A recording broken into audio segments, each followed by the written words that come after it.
Լավ,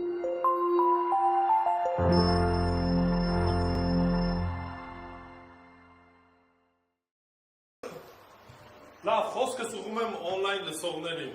աշխատեք ստեղ լինեք, ստեղ ձենը չի կտրվում երբեք։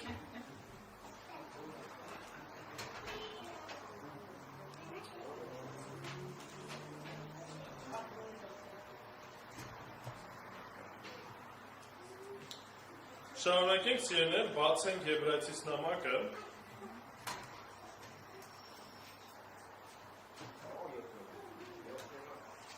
Յոթերորդ գլուխ։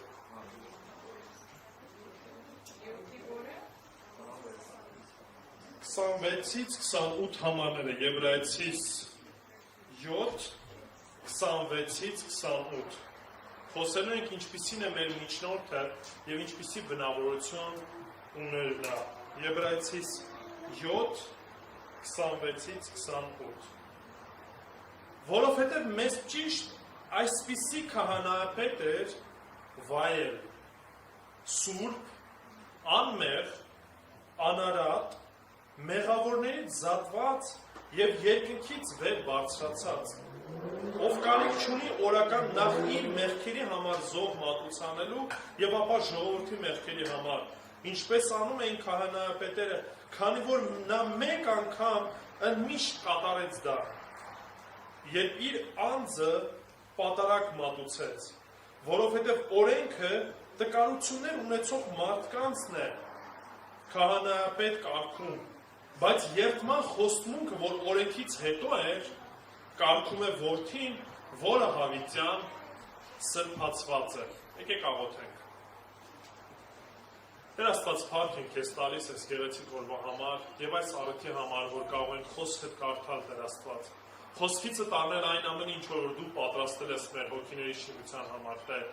Ողորմիր մեզ, խոնարհեցրու մեզ եւ օգնի, որ մեր ականջը այո բաց լինի քո խոսքդ լսելու, Տեր Աստված, եւ ոչ միայն լսելու, այլ նաեւ հնազանդվելու,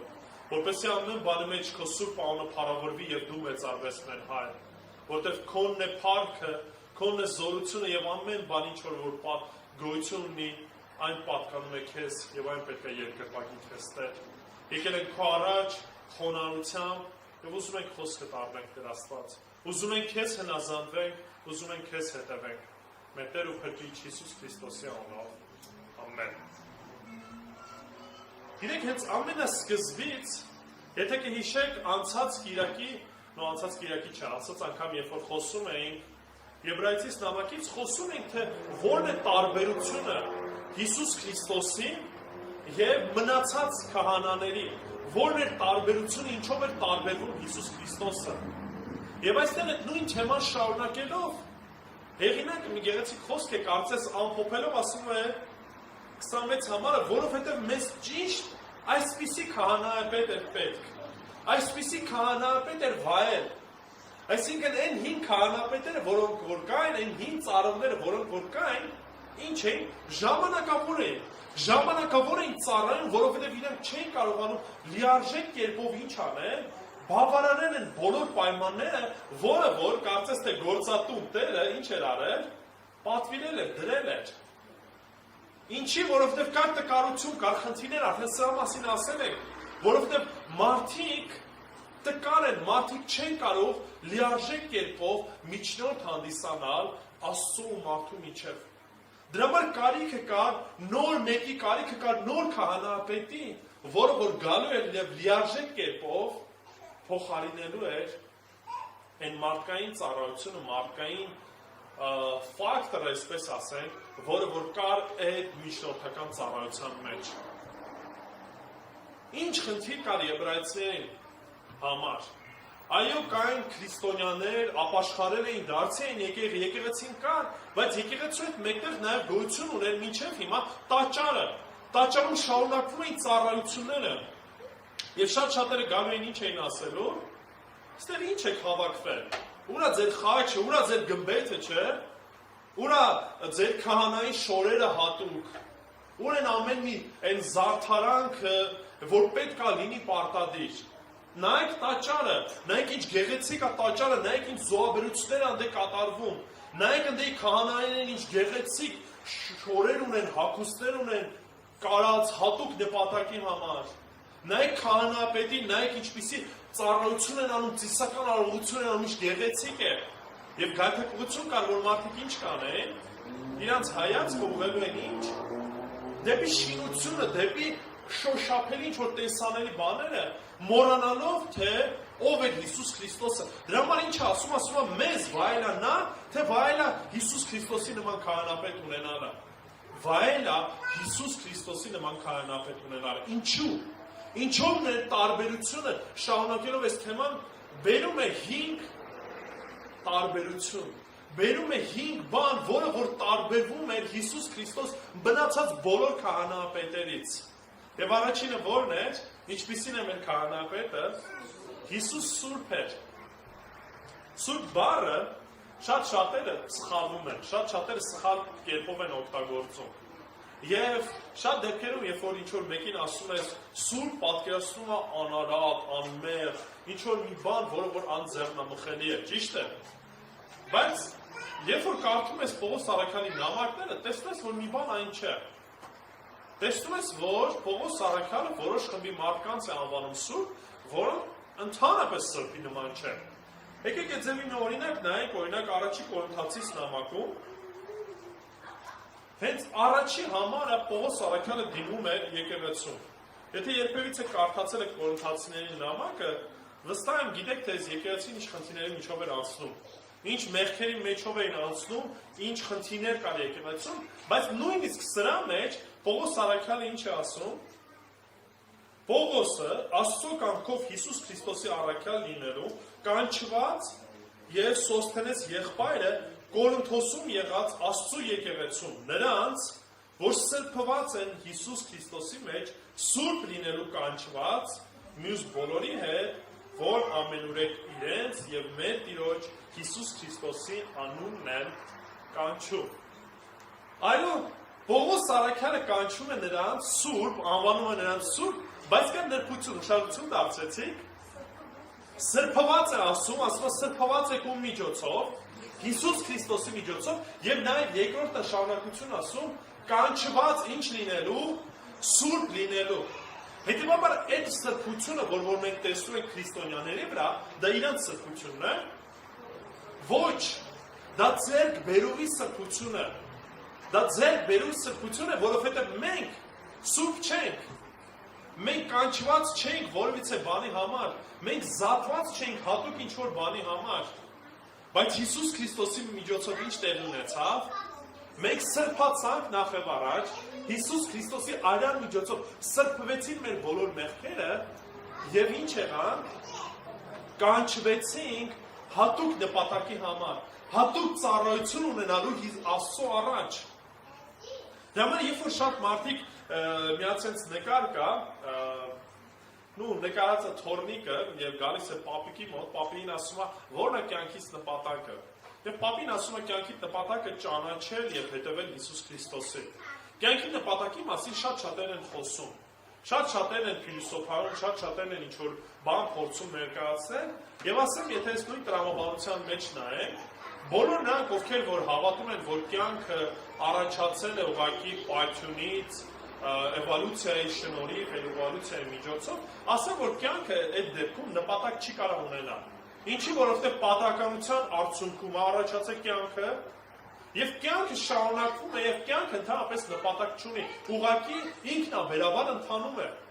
Եվ հետեւաբար, թե քո կյանքը, թե կենդանու կյանքը,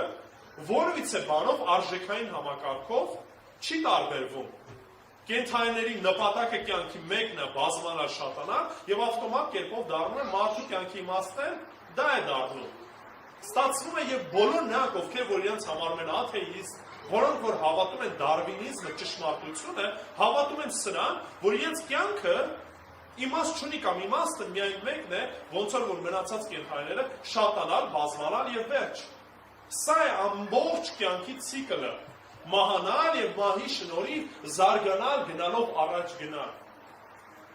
Բայց ինչ Աստծո խոսքն ասում, որ Հիսուս Քրիստոս սուրբ էր եւ մեզ էլ ինչ արեց, կանչեց այդ սրբության մեջ, մաքրեց, սրբեց եւ տվեց հստակ առաքելություն։ Առանձնացրեց մեզ հստակ գործի համար։ Դրա համար Պողոս Արաքյանն ասում է սրբված եք։ Դրա համար ասում կանչված եք սուրբ լինելու, կանչված եք անելու այն, ինչ որ Տերն է ձեզ պատվիրել, ձեզ կանչել։ Աստծո խոսքն ասում է սուրբ եղեք, ինչպես որ ձեր հայրն է սուրբ։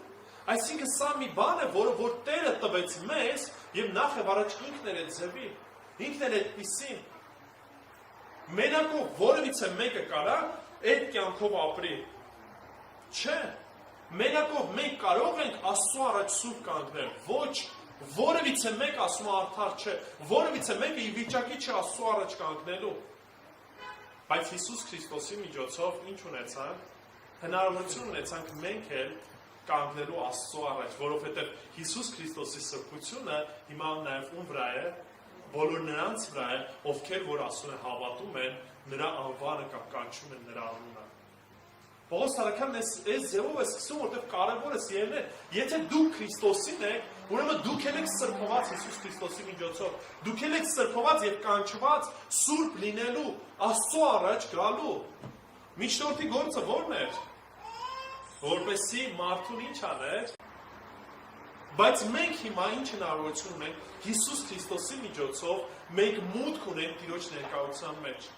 Դրա համար երբ որ ստեղ աղոթում ենք, հավատում ենք, որ Տերը ինչ է անում, լսում է, ում միջոցով է դա։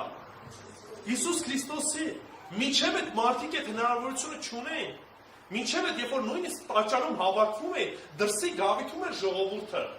դրսի գավիթում սպասում են մինչև որ քահանաները որոշակի ծառայություն կանեն եւ քահանապետը նոր կմտներ։ Մենք այդ հնարավորությունը առաջ չունենք եւ քահանաների ծառայությունը լիարժեք չէր կատարվում, ինչի որտեղ քահանաները սուրբ չեն։ Դա բար կարիք ունենք մեկի որ կլիներ կատարելապես ինչ սուրբ առանձնացված հատուկ նպատակի համար, հատուկ նպատակով ծնված եւ այդ մեկը միմիայն Հիսուս Քրիստոսն էր։ Մենք ենք կանչված սուրբ լինելու, իր սուրբ անունը փառավորելու համար։ Ուրեմն առաջինը Հիսուս Քրիստոս սուրբ էր, երկրորդը Հիսուս Ոնեք արդացեք, անմեղ էր, անմեղ էր, այսինքն որվիցը մեղք, որվիցը մեղքի նույնիսկ նշույլ իշխանություն չուներ Հիսուս Քրիստոսի վրա։ Ուղղակի ուզում եմ մի բան պատկերացնեք։ Հիսուս Քրիստոս ծնվեց կատարյալ աշխարհում, սուրբ աշխարհում ծնվեց, առանձնացված էր բոլորից, հատուկ ինչ-որ մի վայրում էր գտում, որտեղ որ մեղավոր աշխարհը իրեն չէր շրջապատում, տենց աշխարհում էր ծնվել։ Չէ, այն աստիճան մեղավոր աշխարհում էր ծնվել, որ իր ծննդի պատճառով մինչև 2 տարեկան բոլոր երեխաներին Հրեաստանում սպանեցին։ Այդ ձևի աշխարհում էր ծնվել։ Այդ ձևի մեղավոր ու պիղծ աշխարհում էր ծնվել։ Եվ ինչ? 33 տարի ապրեց Հիսուս Քրիստոս երկրից վրա, քանի անգամ մեղ գործեց։ Ոչ մի անգամ։ Ձեր կարծիքով հեշտ էր Հիսուսի համար։ Հիսուս Քրիստոս նույնիսկ անձամբ հանդիպեց ում։ Սատանային։ Անձամբ Սատանան եկավ փորձեց Հիսուս Քրիստոսին, բայց նույնիսկ այդ ժամանակ Հիսուս Քրիստոս մեղ չգործեց։ Հիմա մեզ համար որոշ առումով ավելի հեշտ է։ Շատ դեպքերում գայթակղությանը մենք ինչ ենք անում։ Տրվում ենք։ Շատ դեպքերում մենք հանձնվում ենք, այդքան շատ չենք պայքարում։ Մեղքը գալիս է, որոշ դեպքերում մեղքի մեջ ընկնում ենք։ Ես չեմ ասում, որ սա լավ է։ Ես չեմ ասում, որ սա ճիշտ է, բայց սա է իրականությունը։ Շատ անգամներ, երբ որ մենք թույլ ենք տալի, մոտենում ենք գայթակղությանը, շատ մոտ ենք գալիս, ինչ ենք անում։ Տրվում ենք այդ ցանկություններին, տրվում ենք այդ մեղքին։ Հիսուս այս ամեն ինչի միջով ինչ արեց։ Անցավ։ Գրված է բոլոր մարդկային փորձություններով, բոլոր մարդկային ինչքան որ պատկերացնում եք, փորձություններով Հիսուս անցավ, բայց այս ամեն ինչը անցավ առանց մեղքի։ Անմեղ էր, որովհետև Հիսուս Քրիստոս ծնվել էր Մարիամից, կույս Մարիամից եւ արու սեն չկար, այսինքն ադամական մեղքը Հիսուս Քրիստոսի մեջ չկար։ Հետևաբար Հիսուս Քրիստոս մեղքի ինչը չէր, ստրուկը չէր, մեղքի ծառան չէր։ Մենք կարող ենք մեղք չգործել։ Չէ, որովհետև մենք ադամական մեղքով ենք ծնված, մեր մեջ արդեն այդ մեղավոր էությունը, մեղավոր բնույթը կա, եւ մենք ուզենք թե չուզենք, բոլոր ծնված մարդիկ ինչ են անում, մեղքով ծնվում են եւ մեղքի գնում են։ Որտեղից գիտեմ դա, ինքս ինձ շատ լավ եմ ճանաչում։ Ասեմ ավելի հենով որ երեխա ունի, ինքն էլ այդ ամեն ինչի մասին կվկայի։ Երբևիցե ձեր երեխաներին սովորեցրել եք վատ բաներ, ասեք խափի մայրիկին, գողանա, հա՞։ Տես բաներ սովորեցնում եք։ Չէ։ Ինչ են անում։ Դե կան ծնողները ձևի, բայց ասենք ինչ որ վատ նպատակով կարծես թե իրանց արևին վատ նպատակով չեն անում։ Բայց մեծամասամբ ինչ են անում, փորձում ենք բարի կերպով ինչ անել, դաստիարակել չէ երեխային։ Եվ այն երեխային, որին որ չես դաստիարակում, ինչպես են անվանում, անդաստիարակ։ Այսինքն եթե երեխային թողնես իր բնությամբ, իր էությամբ, երեխան մեծանալու է մեղքով, ինչի, որովհետև մեղքը այդ երեխայի մեջ արդեն կա, ադամական մեղքը կա, ու այդ մեղքը տանելու է դեպի անարակության, դեպի անհնազանդության, ուզեք թե դուք չուզեք։ Դրա համար ծնողները պարտավորում են իրանց վրա ինչ անելու, դաստիարակելու, ուղղելու, շտկելու, որովհետև մեղքը ինչ անելու, քաշելու է։ Մարդը մեղքից տրուկ լինելով չի կարա մեղքին հակառակ կենա։ Եվ շատ դեպքերում չեն ուզում։ Ինչի որտեղ իր բնույթն է դա։ Բայց Հիսուս անմեղ է։ Եվ Հիսուսի անմեղությունը նաև այսօր մեր վրա է։ Մենք Հիսուս Քրիստոսի միջոցով հնարավորություն ունենք ինչ անելու, զատվելու մեղքից։ Զատվելու ի վիճակի ենք մեղք չգործելու։ Հիսուս Քրիստոս կարա մեղք գործել, թե չէ։ Չէ, կարող որտեղ դա իր բնույթին հակառակ էր։ Դրա համար ասում է անմեղ է։ Հիմա այն քահանաներին, որոնք որ ծառայում են, քահանաները անմեղ են։ Չէ, որովհետև ադամական մեղքը իրանց մեջ արդեն կա եւ բոլորն էլ մեղավոր են։ Եվ դրա համար երբ որ քահանապետը տարին մեկ անգամ մտնում էր սրբության սրբոց, ոտին ինչ էին անում, պարան էին կապում եւ զանգակներ։ Եվ լսում էին տենային, դեռևս քահանապետը իր ծառայությունն անում է թե ոչ։ Ինչի որովհետև եթե մեղքով մտներ, ինչ էր անելու, Աստված զարգելու էր եւ մահանալու էր, որևիցե մեկը իրավունք չուներ մտնելու այդ սրբության սրբոց։ Եվ ինչ էին անում, պարանով քաշում էին ոտքից, որովհետև որևիցե մեկը իրավունք չուներ այդտեղ մտնելու։ Իսկ մենք աղոթքով Հիսուս Քրիստոսի միջոցով մտնում ենք Տիրոջ ներկայության մեջ։ Հիսուս Քրիստոսն ասեց, ես գնում եմ ու ուղարկել եմ Սուրբ Հոգին, որը որ ձեր մեջ է լինելու, ուղղակի մի բան պատկերացրեք։ Սուրբ Հոգին բնակվում է մեր մեջ։ Հիսուս Քրիստոսի սրբությունը մեր վրա է եւ նման ձևով ինչ ունենք, հնարավորություն ունենք Աստծո առաջ գալու։ Առաջ այն որ ծառայությունն անում են կատարյալ չէին։ Այո, անում էին ինչ որ կարող էին անել, բայց դրանից վեր չէին կարող որևիցե բան անել։ Դրա համար ինչ ասում Եբրայեցիս նամակի հեղինակն ասում է, մեզ համար արժան է այս ձևի քահանապետ, որը որ լիներ սուրբ եւ անմեղ։ Մեկը որին որ որևիցե մեկը չէր կարող դատապարտել։ Սատանան ինչ որ մի բան գոնե գտավ Հիսուսի մեջ։ Փարիսեցիները երբ որ գալիս էին ու փորձում էին իրան, ինչ որ մի բան գտան։ Իրան ասում էին օրենքն ես խախտում, բայց Հիսուս ինչ ասեց, ասեց ես եկա ոչ թե օրենքը խախտելու, քանդելու, այլ եկա կատարելու կատարելապես։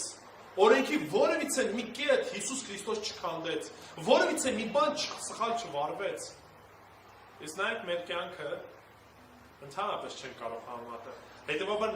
մեր նման մարդկանցից էլ նաև բաղկացած այդ քահանաները, որոնք որ ծառայում էին, եւ դրա համար անկատար էր, դրա համար ասում է ուշադրություն դարձեք, մի հատ փորձեք համեմատությունը տեսնեք, ում եք ուզում համեմատեք, ում եք ուզում թողնեք, ում հետևից եք ուզում գնաք։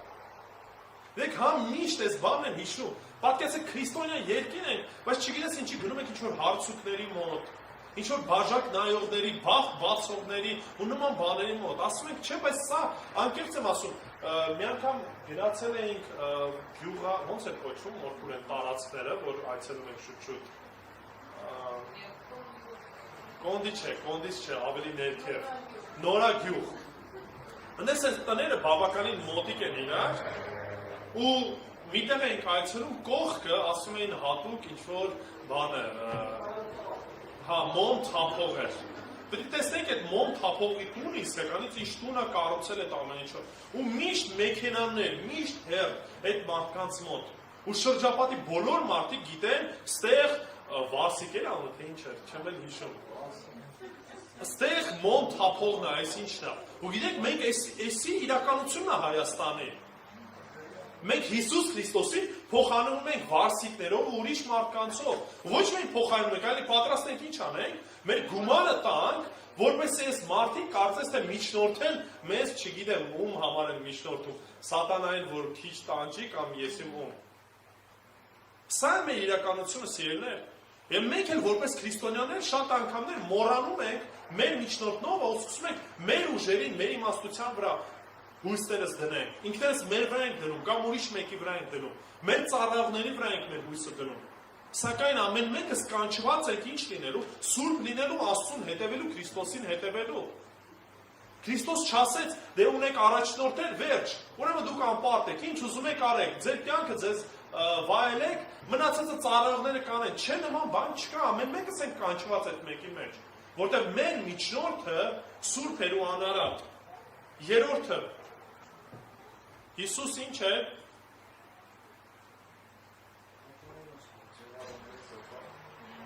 Անմեղ էր, հետո անարատ, որևիցե բիծ, որևիցե մի սխալ չկար Հիսուս Քրիստոսի մեջ։ Կատարյալ էր ամեն առումով։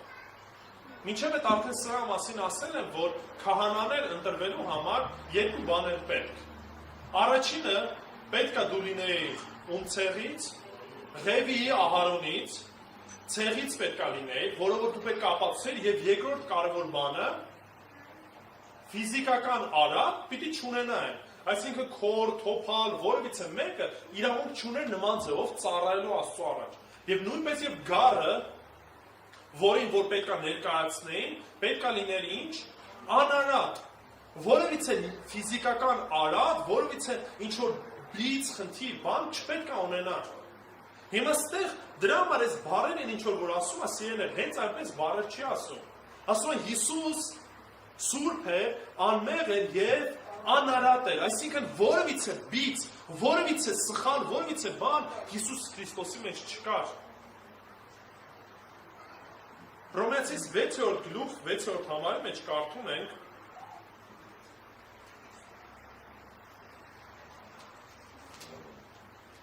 Հռոմեացիս 6:6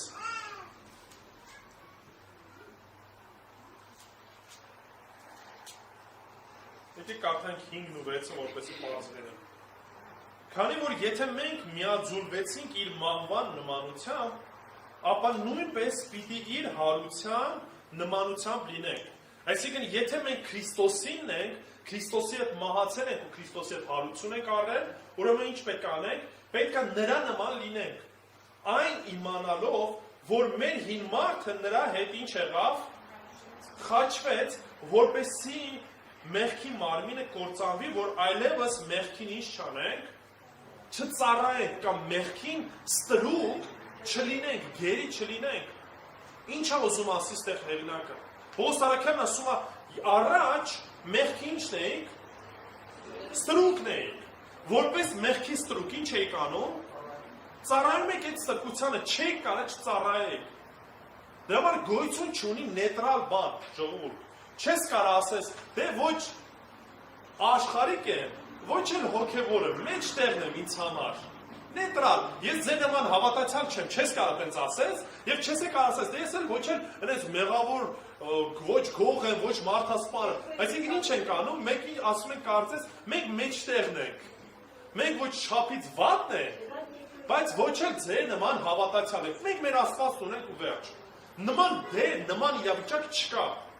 Կամ ասում է, Աստծունն ես, Հիսուս Քրիստոսի միջոցով ազատված ես մեղքի գերությունից, կամ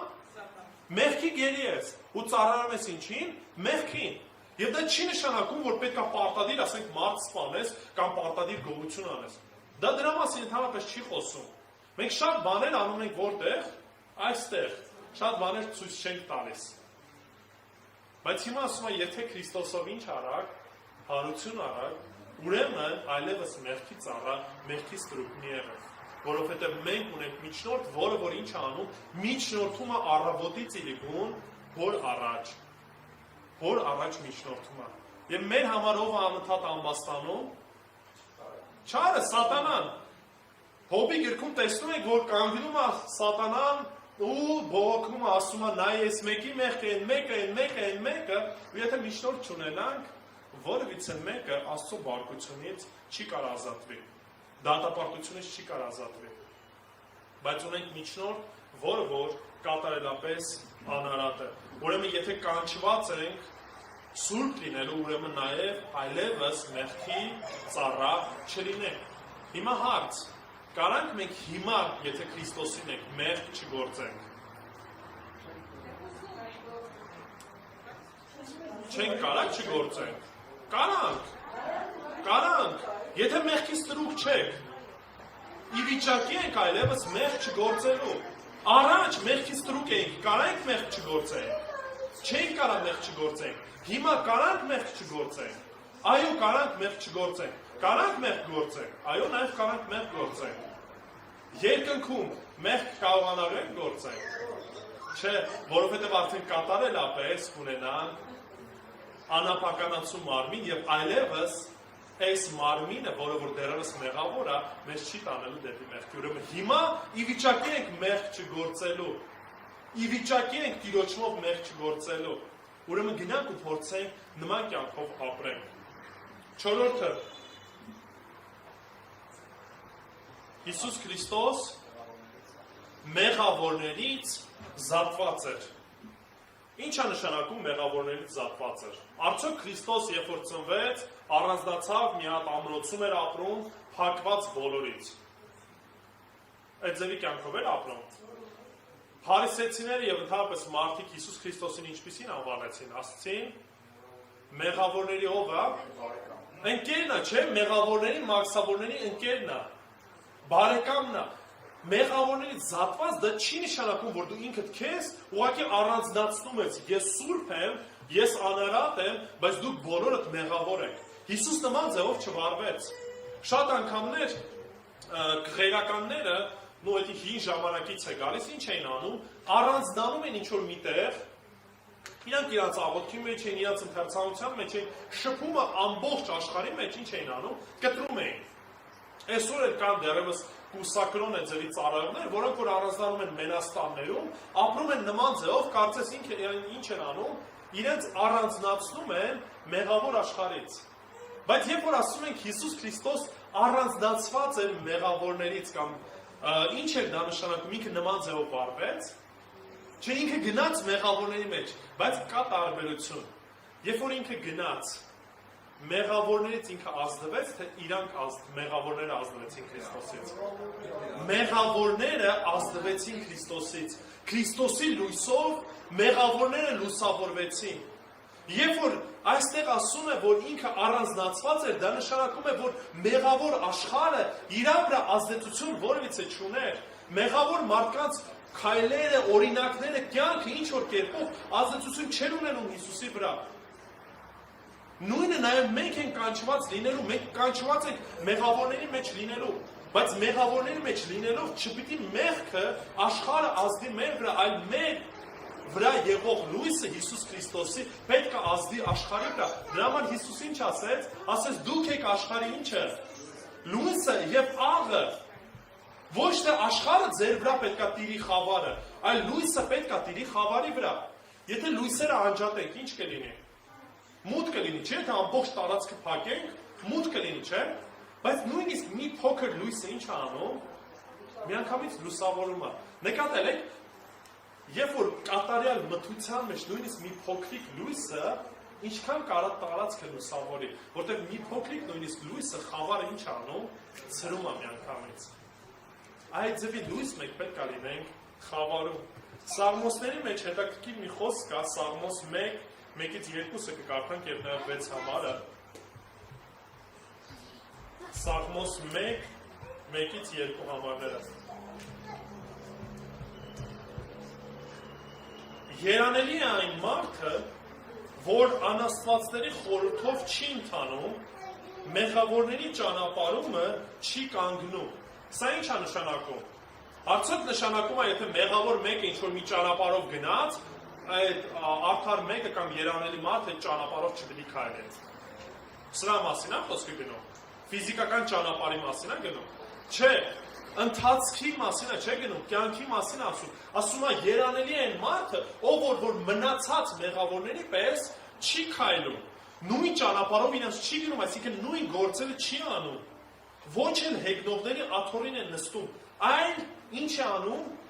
նրա հաճույքը Աստծո օրենքն է եւ գիշեր ու ցերեկ նրա օրենքի մասին է խորհրդածում։ Հիմա նայենք 6-րդ համարը, քանզի Տերը գիտի արդարների ճամփան, իսկ անաստվածների ճամփան կորչելու է։ Այդ ճանապարհը հեշտ չի ժողովուրդ։ Դա համար Հիսուս ասեց, այնը որ ինձ հետևելու է, այնը որ գալու է ճանապարհով, այդ ճանապարհը փշոտ է, այդ ճանապարհը քարքարոտ է, այդ ճանապարհը նեղ է ու քչերն են այդ ճանապարհով գնում։ Շատ շատերը գնում են այնպես, ինչպես որ բոլորն են գնում, ու դժվար է սիստեմին հակառակ գնալ, երբ որ բոլորը այս ձև են վարվում, բոլորը այս ճանապարհով են գնում, դժվար է հակառակ կանգնելը։ Բայց Հիսուս ասում է, զատված էր այդ ճանապարհները իրար չեր ազդում, ինքն էր ճանապարհ բացում։ Ինքը ճանապարհ բացեց եւ այն ճանապարհը, որ ինքը բացեց, այսօր մենք էլ այդ ճանապարհով ինչ ենք անում, քայլում ենք, գնում ենք։ Դա համար այո, երբ որ միասին ենք հավաքվում, լավ է դա։ Երբ որ միասին ենք, մեկս մյուսին քաջալերում ենք, մեկս մյուսին օգնում ենք, որ այդ ճանապարհում չընկնենք, չտկարանանք, որտեղ եթե մենակով լինենք, ինչ անելու այդ ջուրը, այդ հոսքը կքչի կտանի։ Շատ հավատացյալներ, որոնք որ փորձել են մենակով ապրել, առանց Աստծո, առանց համայնքի, ինչ են արել, տրվել են այդ մարդկանց ցանկություններին, այդ մարդկանց անցուդարձին կյանքին։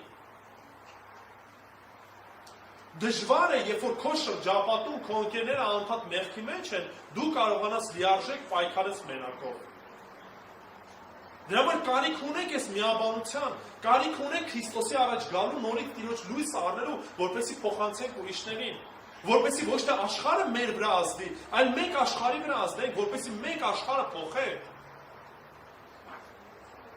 Այլ ոչ թե աշխարհը վերցնենք նմանեցնենք մեր վրա։ Ասենք դե աշխարհը սենց անում, մենք էլ տենց անենք։ Այսօր աշխարհը շատ բան է քարոզում։ Քարոզում է ազատություն, քարոզում է գոյություն չունի հիմա տղամարդ, կին, բոլորը մեկ են, բոլորը հավասար են։ Չկա որից է դերեր, չկան ոչ մի բաներ, չկա որից է պատասխանատվություն։ Կարաս գողանաս գողացի, կարաս սպանես սպանի, կարևորը թող արդյունքի հասի, հայրու դեմը կանգնի, ասա դու կարող ես, խոսա որ դու լավն ես։ Այս ամեն ինչ այսօր աշխարհը խոսում է։ Նույնիսկ շատ մարդիկ կան, այս ձև այսօր սկսում են քարոզել եկեղեցիներից, կանգնում ասում են, ասա Հիսուս Քրիստոսով ես ուժեղ եմ, ես ամենալավն եմ, ես ամենահարուստն եմ, ես ամենաառողջն եմ, կարևորը ասես, ուրեմն լավ կլինի։ Աշխարհն ինչ որ սովորեցնում է, մենք դրան չպիտի հետևենք։ Եթե կաթոլիկ եկեղեցին այսօր ընդունում է դարվինիզմը, եթե կաթոլիկ եկեղեցին ընդունում է ուրիշ բաներ, այլ եկեղեցիներ, այլ ուղղություններ ընդունում են, դա չի նշանակում, որ աշխարհը պետք է նաև մեր վրա ինչ ունենա, ազատություն ունենա, որովհետև մեր միջնորդը բաժանված էր, զատված էր մեղավորներից եւ նույնը կանչեց մեզ,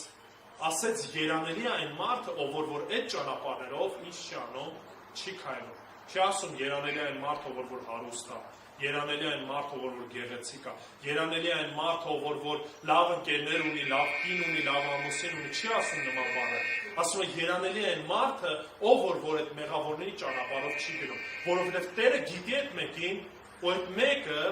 փրկությունը ստանալու դրոջով։ Իսկ այն մնացածը դատաստանի առաջ են կանգնելու, վաղ թե ուշ։ Եվ վերջինս ելներ 5-րդը դուք ասեք։ Հիսուսը վեր է կամ բարձր է ամեն մեկից։ Մարկոսի ավետարանում Հիսուս Քրիստոս, երբ որ դատում էին իրեն, երբ որ հարցրեցին դու ես Մեսիան, Հիսուս Քրիստոս նման ձևով է պատասխանում։ Մարկոս 14 կկարդանք 61 եւ 62 համարները։ Իսկ նա լուր էր մնում եւ ոչ մի պատասխան չէր տալիս, Քահանապետը նորից հարցրեց ու նրան ասաց. դու ես Քրիստոսը օրհնյալի որդին, ուշադրություն դարձրեք։ Շատ-շատերն ասում են Քրիստոս երբեք չի ասել, որ ինքը Աստված է, երբեք չի ընդունել իր մեսիա լինելու մասին։ Երբ որ քահանապետը այդ հարցն է տալիս, Հիսուս Քրիստոս պատասխանում է Եսայի մարգարեությունից մեջբերում անելով եւ ասում է. Եվ Հիսուս պատասխանեց. Ես եմ, եւ դուք կտեսնեք մարդու որդուն զորության աջ կողմում նստած եւ երկնքի ամպերով գալիս։ 63 համարը այն ժամանակ քահանապետը պատրեց իր հանդերձը ասաց. մեր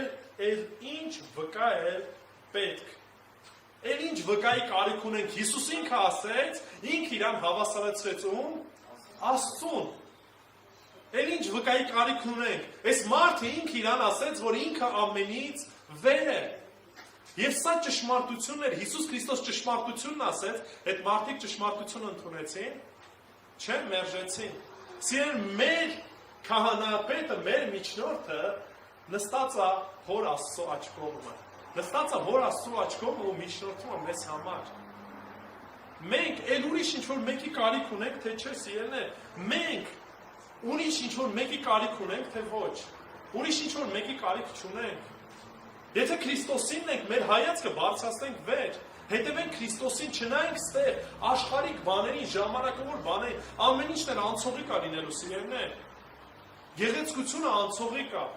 տարիքը անցողիկ է, ժամանակը, որ ունենք, այդ ամեն ինչը անցողիկ է։ Ամեն բան անցնելու է, որևիցե բան չի մնալու։ Փառքը անցնելու է։ Դրա համար Կողոսացիների մեջ նամակում Պողոս արաքյալն էս խորհուրդն է տալի, վերջացնում եմ, սիրելիներ։ Կողոսացիս 3:1-4 համարները։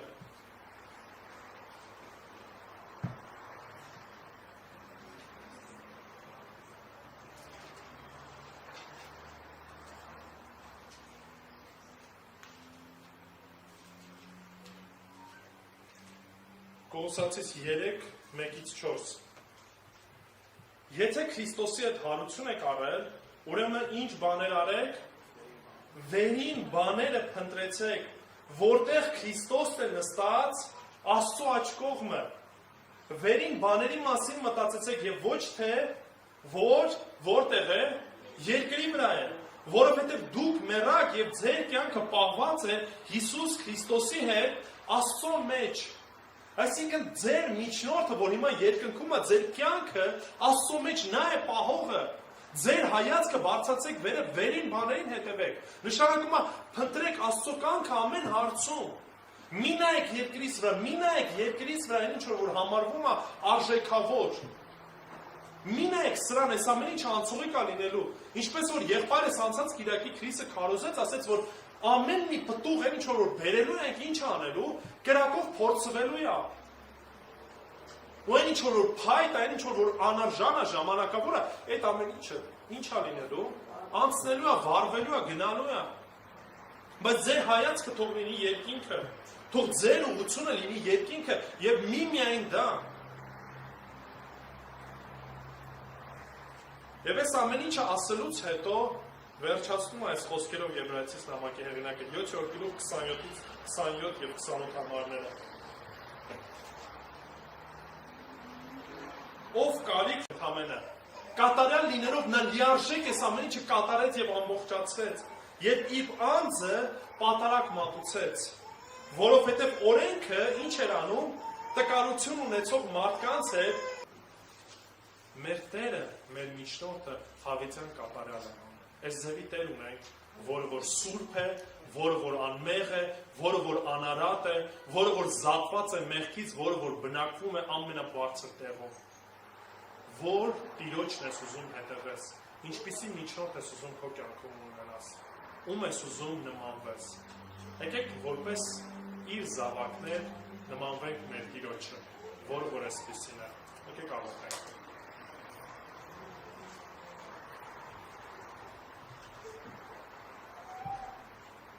Տեր Աստված փառք ենք քեզ տալիս քո ով լինելու համար։ Շնորհակալ ենք քո զավակի համար, որը որ կատարյալ միջնորդ էր, կատարյալ օրինակն էր մեզ համար, Տեր։ Որը որ սուրբ էր, անմեղ էր, անարատ էր, Տեր։ Կատարյալ էր ամեն հարցերում, Հայր, Եվ այդ կատարյալ մեկին դու զոհեցիր մեր համար, Տեր։ Այդ կատարյալ մեկը եկավ մեր համար, մեր մեղավորների համար մահացավ, որպեսզի մենք կյանք ունենանք, Տեր։ Օգնի, որ այս գիտակցությունն ունենանք, Տեր Աստված, հետևելու քեզ, ճանաչելու քեզ այսպիսին, Տեր, սիրելու քեզ այսպիսին, ծառայելու քեզ այսպիսին, որովհետև միմիայն դու ես արժանի լինելու մեր միջնորդը, եւ միմիայն դու ես միակ միջնորդ ես երկրի վրա, Տեր, եւ երկնքում, եւ որովհետեւ այլ մեկի կարիքը չունենք, Տեր, որովհետեւ քեզ ունենք, որովհետեւ դու ես ի վիճակի միայն լիարժեք կերպով լրացնելու են, բաց են խնդիրը, են ծառայությունը, որը որ կար, Տեր, ներելու են մեղքերը, որ ծանրացած էր մեր վրա եւ այն դատաստանից ազատելու, որ ամեն մեկս կանգնելու ենք, Տեր։ Շնորհակալ ենք, ով Հայր, եւ ուզում ենք մեր կյանքը լիարժեք քեզ նվիրել, Տեր։ Ուզում ենք լիարժեք ապրել այնպես, ինչպես որ դու ես կամենում, որպեսզի չնայենք աջ, չնայենք ձախ, Տեր, չլինի թե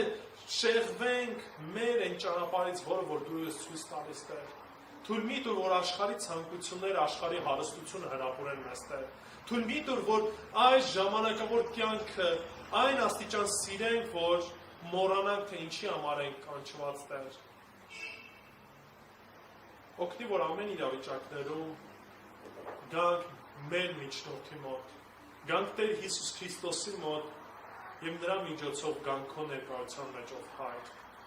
Շնորհակալ ենք, ով Տեր, որ շարունակական լսում ես մեզ, ողորմում ես մեզ, սրբում ես մեզ եւ ցույց ես տալի այն ճանապարհը, որը մտանում է դեպի փրկություն, դեպի երանություն, Տեր։ Եվ շնորհակալ ենք, որ Տեր Հիսուս, քո սրբության մեջ մենք էլ մտանք։ Եվ հիմա քո միջոցով դու մեզ անվանում ես սուրբեր, Տեր։ Դու մեզ անվանում ես արդարներ, Տեր, բայց սուրբ չենք եւ անարատ չենք, Տեր։ Եվ անարժան ենք, Տեր։ Այս ամենը եղավ միմիայն այն գործի միջոցով, որ դու արեցիր խաչի վրա, որ մահացար եւ երրորդ օրը հարություն առար, եւ մեզ էլ հարություն տվեցիր այս մեղավոր ու մեռած կյանքից։ Ամեն ինչի փառքը միմիայն պատկանում է քեզ։ Հիսուս Քրիստոսի սուրբ անունով, ամեն։